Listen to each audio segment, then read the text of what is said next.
begin to wonder, is the presence of God in your car? Have you ever just looked at your mate and just tried to figure out if God was in your mate? Have you ever just looked at your children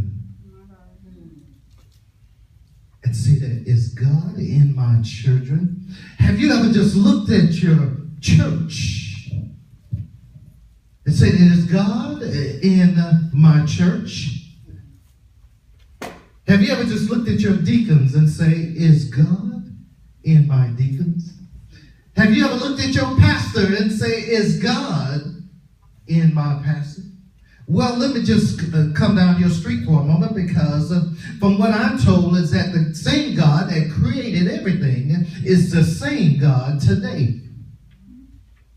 Says that God has never changed. How many of you know that God has never changed? Yeah. God doesn't change, we change. Is anybody ever in your life, have you changed coming up in your life? You saw this, you wanted to try this. You saw that, you wanted to try that. You saw somebody else doing this, looked like they were doing good, so you wanted to try this, but it wasn't for you. How many of you know that the things that are for you, God gives them simply for you? It is the same God. Well, you know, I kind of realized the fact that it's the same God because I remember the Israelites, Moses had them. They was trying to get across the Red Sea. Did anybody remember that? So as they tried to stand there trying to get across the Red Sea, Pharaoh's army was coming on their back. And how many of you know that God parted the Red Sea and allowed them to go through?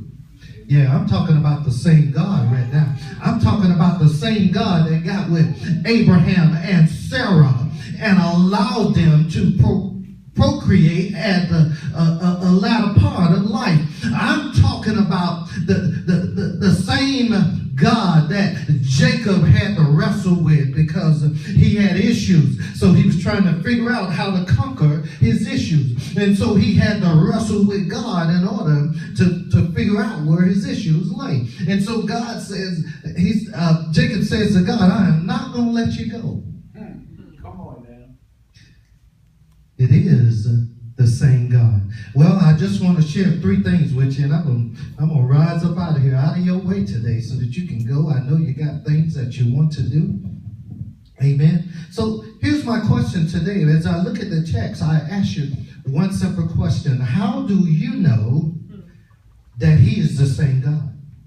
How do you know when things get bad for you, or things get tough for you, or things get weird for you? How do you know that he's the same God? Well, 3 things that he showed me.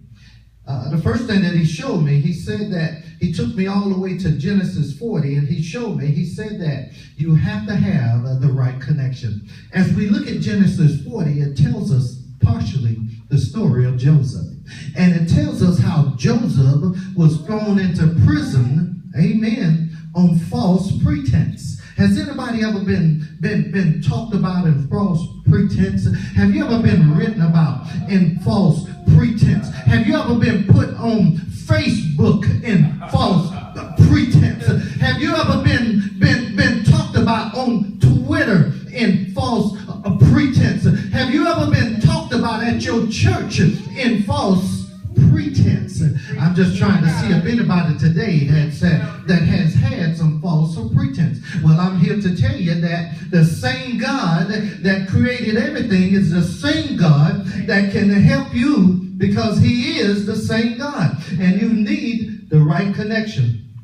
That's the first thing I want to show you, that you have to have the right connection. The reason why you have to have the right connection is because Joseph was thrown into prison on false pretense. Now, these false pretense allowed him to meet, to have 2 people. Well, he met the butler. Well, he met the baker. How many of you know that everybody you meet is not the right person to be in your life?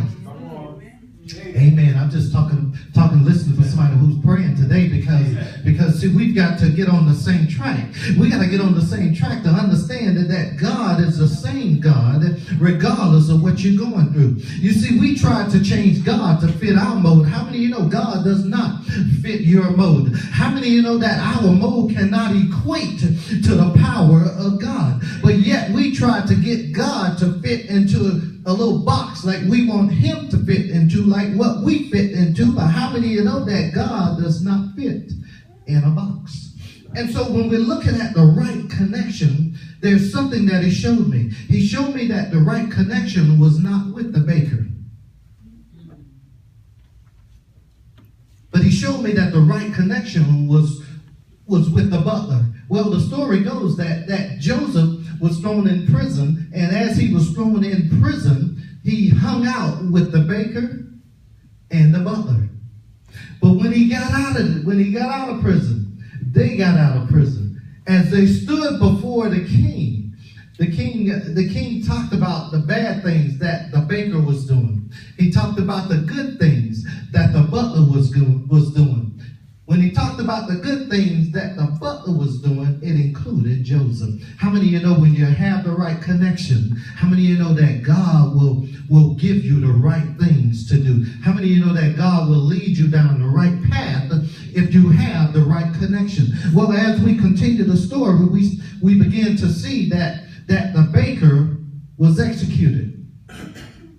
But the butler and Joseph, amen, was given great positions in the kingdom. Well, I'm here to tell you today, it's the same God. It's the same God as I look through, when I look through my friend Daniel, way down in Daniel 6, it talks about the simple fact that Daniel was good with the king. As a matter of fact, in Daniel 6, when you read Daniel 6, it talks about at first Daniel was cool with Nebuchadnezzar, with King Nebuchadnezzar. But Nebuchadnezzar had some issues because he thought that he can build a calf.